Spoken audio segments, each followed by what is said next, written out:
Magandang umaga po sa ating lahat. Umpisa natin ang regular Monday Forum, ang Kapihan sa Diamond at sa pangalan po ni Ginoong Isko sa kupuan yung pansamantala makakasama sa umaga nito si Ariel Ayala.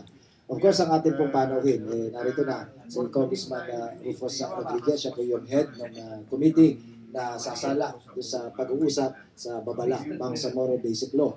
At saka si Congressman Sherwin Dugna, meron naman siyang panukalang batas tungkol sa port decentralization. Mukhang napapanahon ng usapin ito.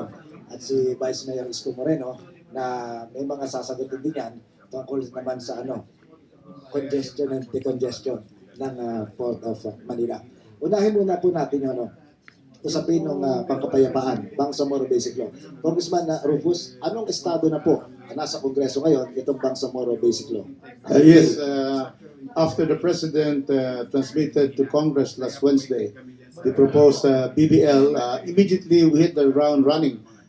We met last Thursday, a day after, as chairman, and the 8 vice chairmen met with the 7-man committee secretariat, the committee secretary, the deputies, and so we met to be able to have the drafting of our rules of procedure and then the calendar of activities and which days we will be hearing and who will be the personalities that we are going to invite and then where we are going to hold the hearings. And we have decided that tomorrow we will have an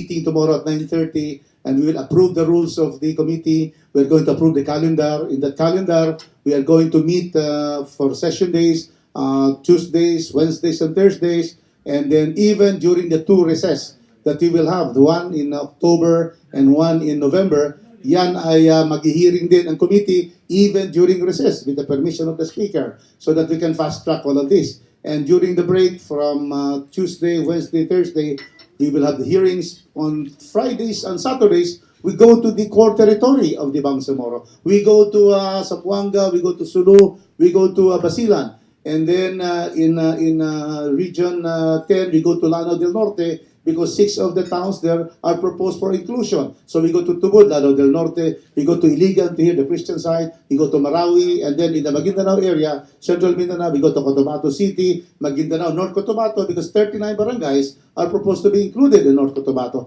And so we go to Davao and Los Santos. In other words, we are going to fan out. We are not going only to have our hearings in Manila, but we will go to the core territories as proposed, including the Christian centers. Why? We want to hear the three sectors in Mindanao. One, the Bangsamoro. Number 2, the Christians. And 3, the IPs, the Lumats, so that we will have all of this interaction and we get the position of each. Now, we will therefore invite also, because the first threshold, the first issue of this law is constitutionality of its provisions. So we have slated to invite former Supreme Court justices. That's the first group. Second group will be the former secretaries of justice of the previous administrations. And third, we will also have the deans of the College of Law so that we will be able to have a clear indication and positions on the constitutionality. And so therefore, then we'll also invite the other Bangsamoro sectors, the MNLF. I have talked to Secretary De Lima last Friday during the caucus with the President that we are going to write to the Department of Justice that we are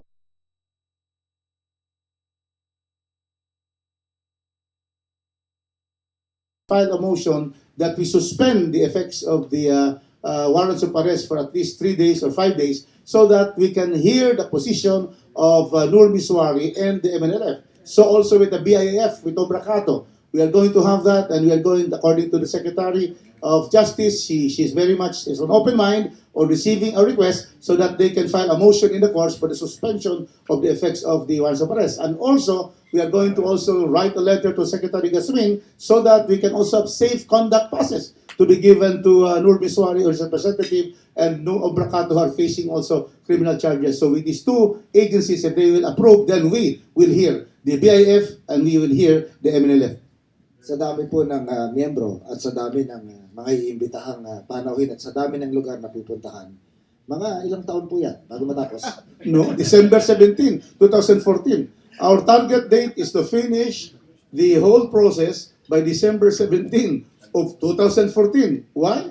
Because we'll be meeting every week about 5 times a week, because if we will say Tuesdays, Wednesdays, Thursdays, and then Fridays and Saturdays in Mindanao, so 5 days a week of 7. And so, including recess. And so, therefore, we can cover a lot of ground because we are going to have a 9:30 to 4 o'clock in the afternoon hearings. So, this will be done, and this will be fast-tracked, and we will hear each and every sector that are stakeholders to this particular Bangsamoro Basic Law. So gagawin niyo pa yung hearing na pwede ba yun yung sabayan?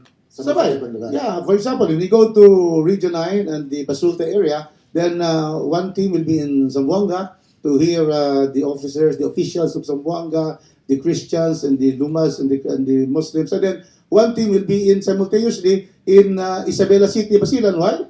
Isabela City was one of the cities proposed for inclusion, and then Sulu, and then Tawi-Tawi. So simultaneous, because we have 75 members and we have 8 vice chairs.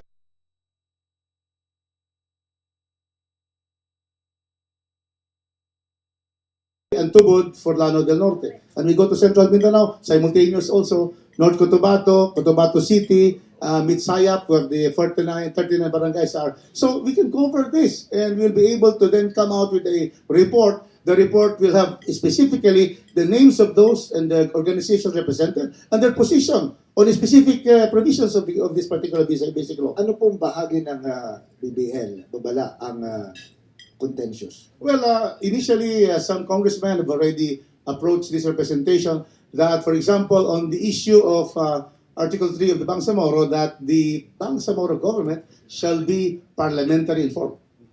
So they're saying, bakit naman ganon? We are presidential and we have a parliamentary system. That is one issue.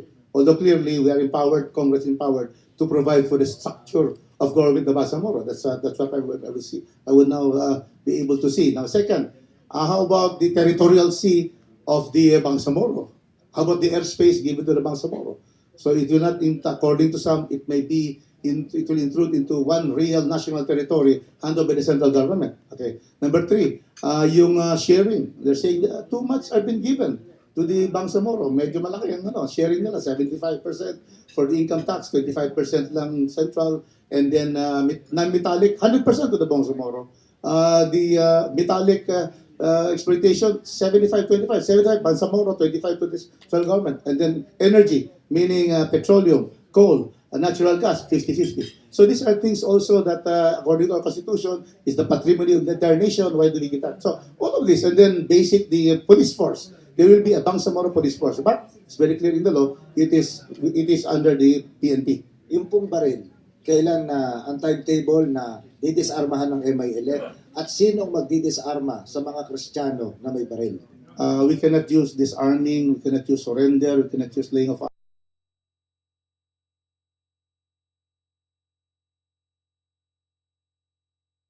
all of these arms into non-use.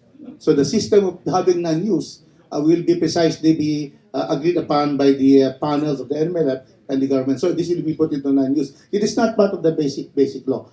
It is going to be implemented once the law has been the plebiscite will approve the law. May pangamba po yung mga Ilonggos na naroon sa area na sila daw ang uunahing disarmahan bago yung MILF. Hindi, there will be a simultaneous putting into non-use of all sectors there who have arms. So that is the point, and then there has to be an agreement. We don't want to see that anybody will be first or will be last, giving disadvantage to other groups. It will be a very good program of normalization through the non-use of all of this war material. Sino po magde-decide kung sino magiging miyembro ng local police? The PNP, of course. The Bangsamoro will have to therefore recommend, because under the basic law, the Bangsamoro Police, Regional Police, will be under the PNP. Ngayon po kailangan graduate ng college bago maging police. Yun ho ba sa local police na bubuuin under dito sa bagong Bangsamoro juridical entity? Ibababa ba ang requirements? I don't think so. Precisely the qualifications that will be set for the Bangsamoro Regional Police will be upon both the agreement of the national central government's PNP and the Bangsamoro Command. Okay. Babalikan po natin ang issue ng Bangsamoro Basic Law. Si Congressman Sherwin. Congressman, magandang umaga po sa inyo. Ano yung paano kala ninyo na i-decongest o i-decentralize ang operasyon ng port sa bansa? Well, meron tayong dalawang malaking port sa Batangas at sa Subic, na hindi naman masyadong nagagamit. Although the capacity is not as big as the one in Manila, pero napakaganda itong dalawang port na ito dahil it can serve Luzon, Central.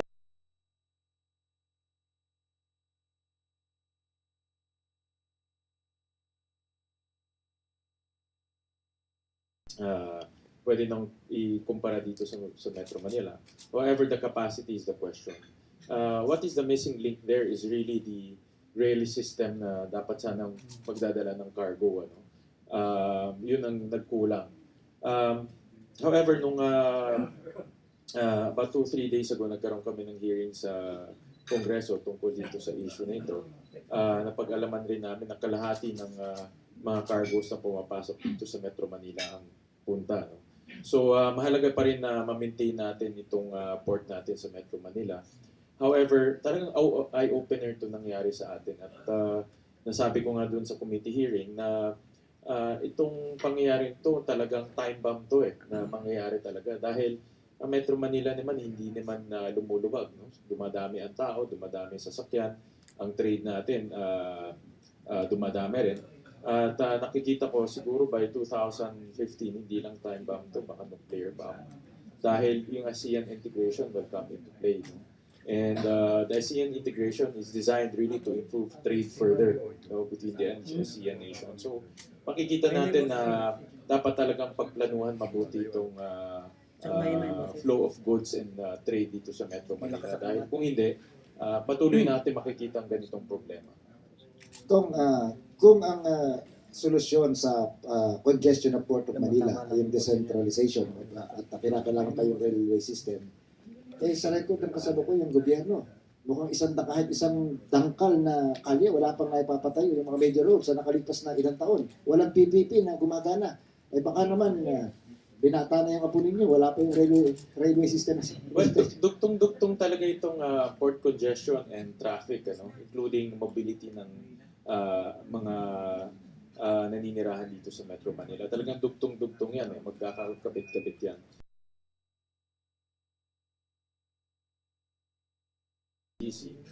May planning department sila but hindi naman nagpa-function itong planning department. Yung mga ganitong problema, dapat nakikita na natin yan 10 years in the past or 20 years in the past. At dapat tignan rin natin in 10 and 20 years in the future dahil mangyayari talaga yan. At pag nangyayari po yan, para tayong sinulid na napakahirap ng kalasin dahil dugtong-dugtong na yung problema. So, nakikita ko nga na pag tinitignan natin itong mga projects, tama kayo na isa sa pinakamalaking big ticket project na makabigay ng solusyon dito sa trafiko ay yung Skyway 3 na matatapos sa 2016. Aside from that, wala na akong nakikita pang major road infrastructure project aside yung dalawang LRT tsaka MRT expansion na 2016 rin matatapos. So in the next 2 years talagang magdudusa tayo sa traffic dahil wala tayong major infrastructure project na papasok dito sa Metro Manila. Vice Mayor Isko, yung traffic na nag-ugat sa port congestion, nabanggit ni Congressman Sherwin, kinakailangan ma-decentralize ang operasyon. Hindi ba parang, anong pakiramdam nyo? Parang kayo ang sinisisi sa lahat ng problema ito, ng traffic. Ang pinakamadali kasi, yun yung pinakamadali na ikubli yung tunay na katotohanan. Na noong 2001 pa, 2006, 2008, 2011, PCCI called the attention of the national government that there is an inevitable port congestion. Hindi naman kami may sabi. May sabi po nun, yun yung mga manufacturing and exporting group.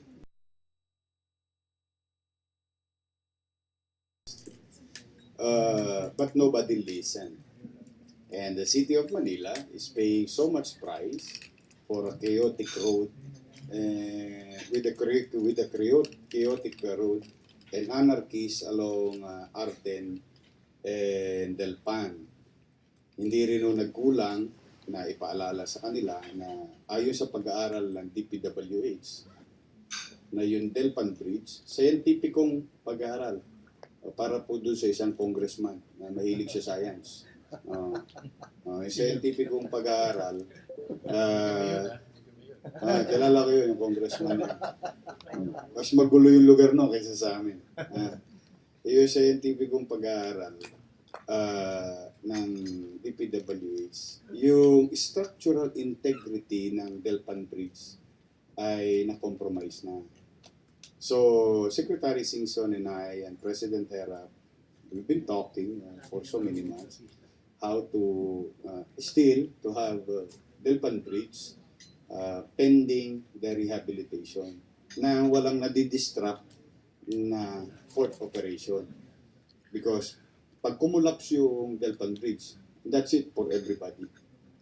So what happened is that we created a solution.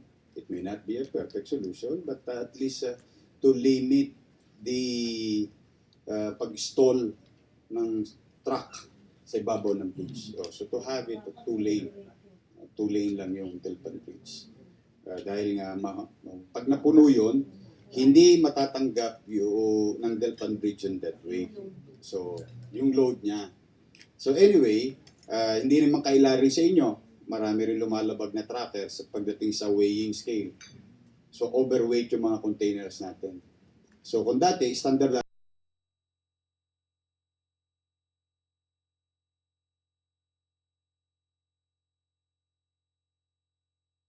sa Delpan Bridge, I only wish na sana nga wag naman mangyari. Wag nang may mamatay pa bago ulit kumilos ang pamahalaan. Tingnan po ninyo.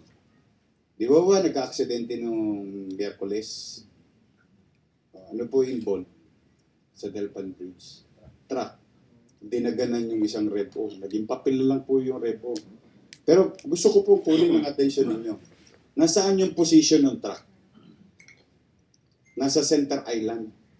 Wherein, when Task Force Pantalan took over of Arten, based on the memorandum of the cabinet cluster, they should know better than us. Mas matatalino po sila. Mas kabisado nila na tumatayo yung driver dun sa gilid ng Arten, na mas kabisado nila na ginagawang banyo, inihiyan yung mga kalye doon na walang banyo, natutulog doon. Mas alam nila yun eh. Kaya they took over. Ano nangyari? Isa amin, mahigpit. Hindi po kaila. Mahigpit po talaga kami. Modest lesson. Dugo, pawis, puyat. Lahat. Ali po nga. Inaabot namin sa baha. Pero bumababad kami sa kalye.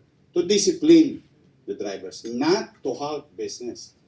To put discipline, and there is certainty of punishment if you violate it. So what happened when they took over? On the third day of their taking over of the area, aksidente. Nasaan po yung truck? Tingnan po niyo yung litrato.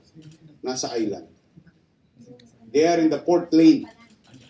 So I'm not saying, may iwasan ba yung aksidente na yon kung nasa second lane? Opo, dahil wala namang masasagasang island eh. Dahil yung island nasa gitna eh. See? Ang question is, ihintayin niyo pa ba talaga may mga mamamatay pa bago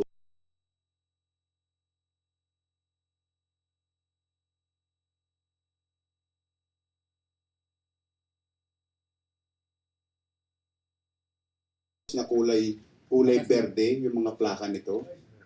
So, this is kaya hindi malaman ngayon. So, tama na yan. Magulo na. Solusyonan natin. Flip yung truck ban. Yun ang gusto nila. Ban-aid. Sinabi po kanina ni Congressman Sherman, decentralization of the operation of the port. Nandun din yan sa USAID study. Noong June of 2014, nag-conduct na naman ng study yung PCCI and USAID through Dr. Basilio, if I'm not mistaken. The same concept. Ang sabi doon, yung truck ban ang nagbukas ng isipan sa lahat ng mamamayan na meron ng port congestion beforehand. Ang truck ban, meron na po nung panahon ni President Marcos. Ang truck ban ng Maynila, bago nagkaroon ng truck ban ng Maynila, 1 oras lang dinagdag ng truck ban ng Manila, meron ng truck ban ang MMDA. What's the difference? Bakit? Hindi po namin binubuhat ang bangko namin. What's the difference between truck ban of Manila and truck ban of MMDA? Truck ban of Manila was taken seriously by the leadership of President Mayor. Talagang seryoso. Hindi kayo pwedeng lumabas sa kalye, hindi kayo pwedeng lumabas sa linya. So, the point is, the easiest way na nawalan ng chicken joy sa Jollibee is to blame it to truck ban. And like to put it on record, ang perishable goods like chicken joy, hindi po kasapi yan sa truck ban. Pero inamin na yata ng Jollibee yung totoong storya. Now, going back to the statement of Congressman Sherwin, gusto ko po ipaalam sa publiko. Sabi kasi doon, ang kulang na lang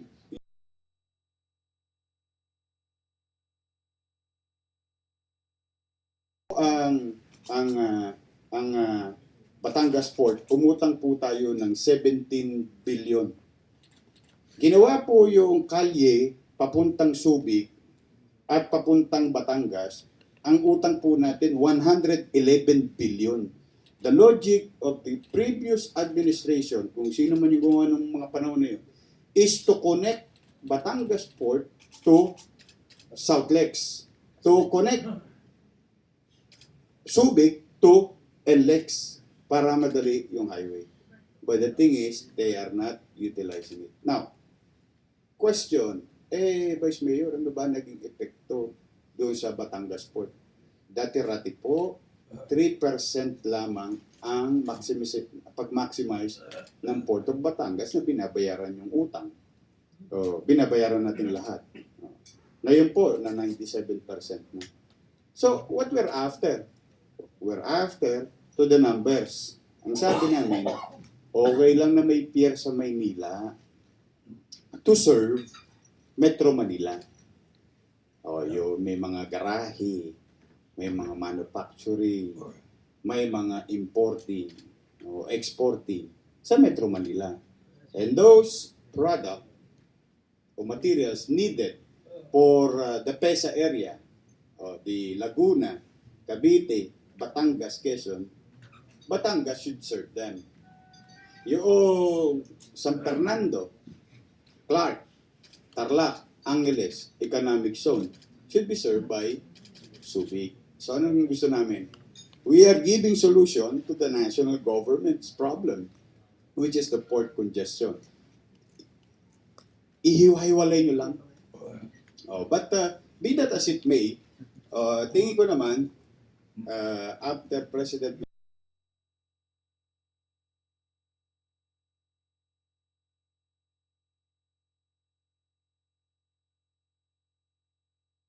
nagsasakripisyo ang Maynila. Nakatikim mo kami ng 4 na buwan na ginhawa. 4 at kulang-kulang 5 buwan. Papunta pa lang kami sa langit, nasa purgatorio pa lang kami. Ito pa lang kami. And ito po ang puhunan po nito. Puyat, pagod. Alam ba nila na ilang beses na kami sinagasahan ng truck sa checkpoint? Hindi man alam yun Because what they're after is data given to the cluster committee. Data given by the generals. Okay? Sino ba may-ari ng mga trackers? I dare them. Buksan nyo yung mga kumpanya yan. See? Now, are we now going to protect the interest of some individuals or the interest of the people? Manila as the capital of the country, or either way. Vice Mayor, naghahanap kayo ng solusyon, pero ang paniniwala ng MMDA at saka ng ibang national government offices, your solution is worse than the problem. Maaaring lumuwag sa Maynila, nagsikip sa buong Metro Manila. Totoo naman siguro yun, di naman siguro may kakaila yun. Di ba, we have told them so many times in the meetings. Wala naman kaming authority pumasok sa teritoryo ni Congressman Sherwin. Valenzuela po yun eh. Wala rin po kaming authority pumasok sa Nabotas o Caloocan. The problem is that kami, pinatupad namin epektibo. Now, hindi naman sinabi ako never ko narinig kay MMDA chairman na mali yung track ban. Never talaga. In fact, kinopya ito.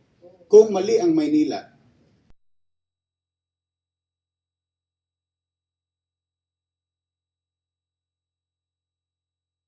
Parañaque, ng Pasay, kasi mukhang epektibo. Ano ba ang ibig sabihin? Anong portion ng epektibo? Epektibo doon that there is a certain lane, access to the train, and a lane for everybody. Hindi lahat, puro truck lang sa kalye. Na yung 3 lane, truck lang ang laman. Na yung 2 lane should be provided to other, but wala bang karapatan makapamuhay yung sumasakay sa jeep? Wala bang karapatan makapamuhay yung sumasakay sa taxi? Wala bang karapatan makapamuhay ng maayos yung sumasakay sa bus? Di ba naghahanap buhay din sila? So, anong karapatan ng sidecar boy na dumadaan sa main thoroughfare? Di ba gusto rin niya maghanap buhay? Pero ang ginawa namin sa Manila, everything is equal. Truckers ka, sidecar boy ka, huwag kayong umayos kayo sa kalye. Ngayon, sabi, huliin daw namin yung mga sidecar sa main thoroughfare. Teka muna. Bakit? General lang ba may karapatan makapamuhay at si Juan de la Cruz ang nagsa-sidecar? Huli namin. Ba't di nyo huliin? Total, kayo na may tangan ng main thoroughfares. Mas kabisado ninyo di ba? Mas kabisado nila. Mas alam nila Every mo, paano ka magiging epektibo? Anong ginawa nila sa cannibalize nila ang Manila, baka hindi po ninyo alam. It is on the record. Kinanibalize nila ang Manila District Traffic Enforcement Unit. Paano po? Unang order, tinanggalan ng 44 na pulis. Pangalawang order, tinanggalan ng 50 pulis. Pangatlong order, 10 pulis. It happened in a matter of 10 days. So, pinilay. Kasi, ang salita sa amin ng isang general, hindi naman kayo marunong makisama sa mga truck namin. Sino bang general ito? Hindi ko naman sinasabing district director namin. Basta maraming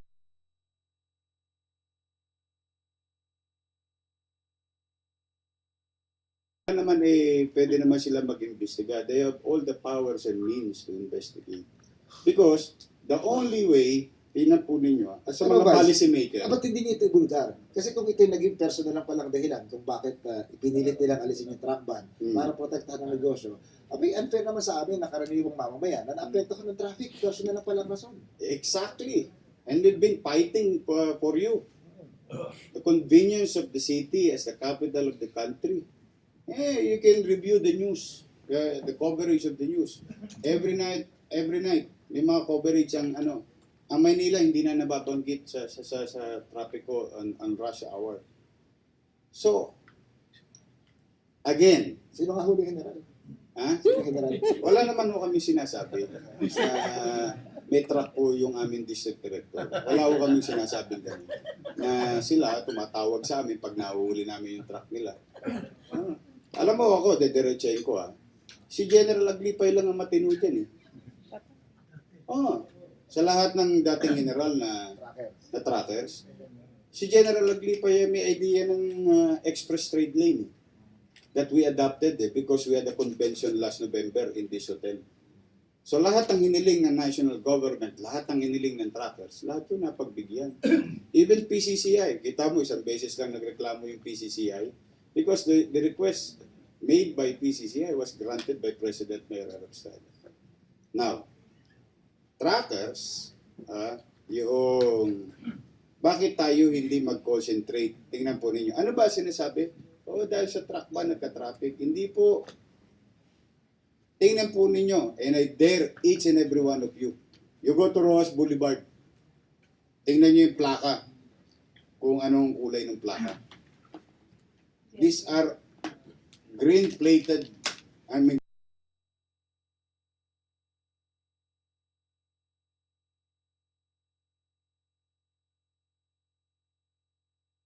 Ang sistema, they would rather blame the truck ban wherein, or the two lane, wherein kung ito palpak, ba't ginagaya? Bakit po ngayon? Sige po, lahat po tayo. Punta tayo ng Katipunan pag-araw.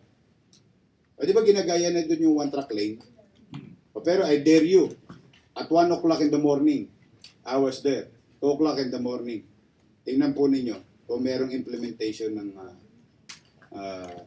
one lane. So, ang tawag ko dyan, certainty of punishment. Kung talagang desidido kayo na ayusin, we should address the issue instead of blaming. Now, is there something wrong with our roads?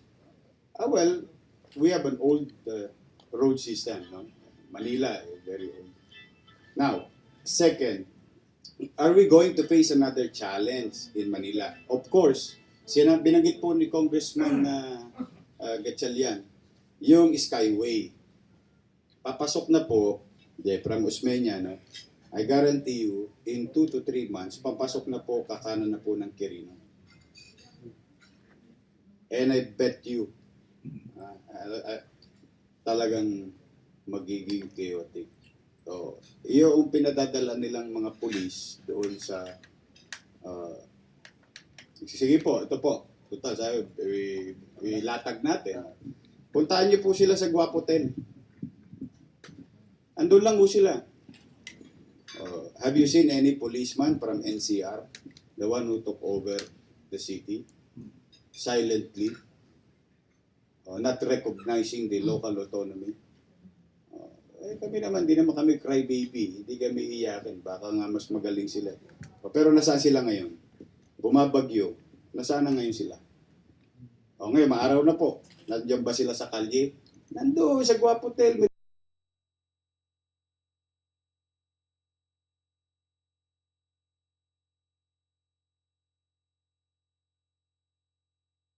We wanted to help the national government. Now, we gave them free hand to address the problem. So that there will be no issue later on. Pag bumagsak yung Delpan, now everybody knows who's taking over the area. Pagka nagka-traffic, alam natin, task force pantalan yan. Alam natin, cabinet cluster yan.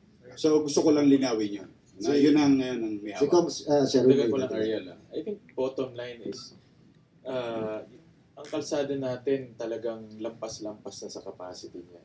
And we have reached super peak capacity already. Siguro, I read somewhere that the roads already reached almost 400 to 500% over capacity already. And the bottom line here is to reduce the number of vehicles